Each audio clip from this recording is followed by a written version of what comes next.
This is 1.4 marginal analysis and utility. So marginal analysis is comparing the additional benefits of an action with the additional costs. So for example, in real life, it could be deciding whether to sleep or study. And then the total benefit doesn't matter because choices are made at the margin, and it doesn't matter what you already have. It's just if the next decision you make is going to be worth it and like what you can gain from it. And then for this problem,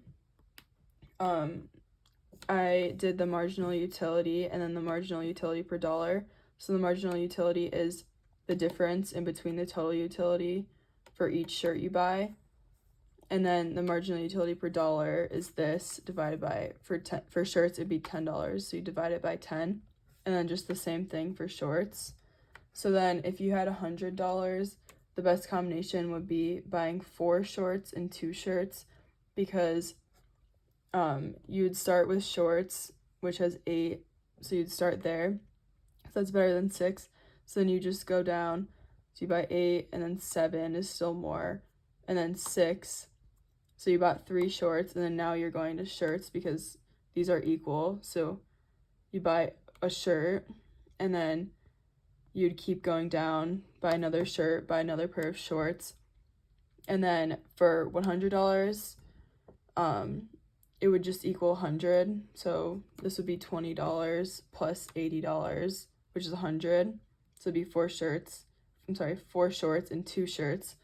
And then for $130, you're just doing the same thing, but you're just adding it up to 130. So the best combination there would be 3 shirts and 5 shorts.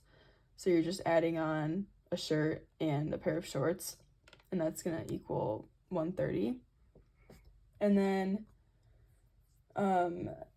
the utility maximizing rule is the marginal utility for X over the price of X equals marginal utility Y over price of Y. So you're just getting them to equal each other. So like with $100, you'd take your last one you bought, which would be 50 over $10. So it'd be 5. And then you do the same thing with shorts, which would be 100 over 20, also equals 5.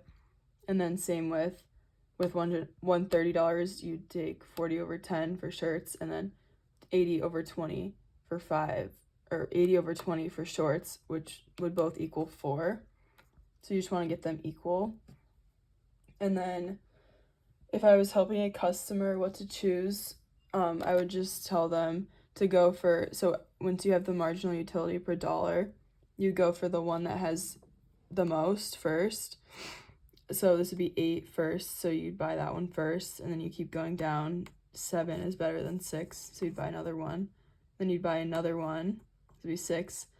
And then you move up here, and you buy a shirt because those are both 6. And then you just keep going down 5 and 5 until you use all of your money.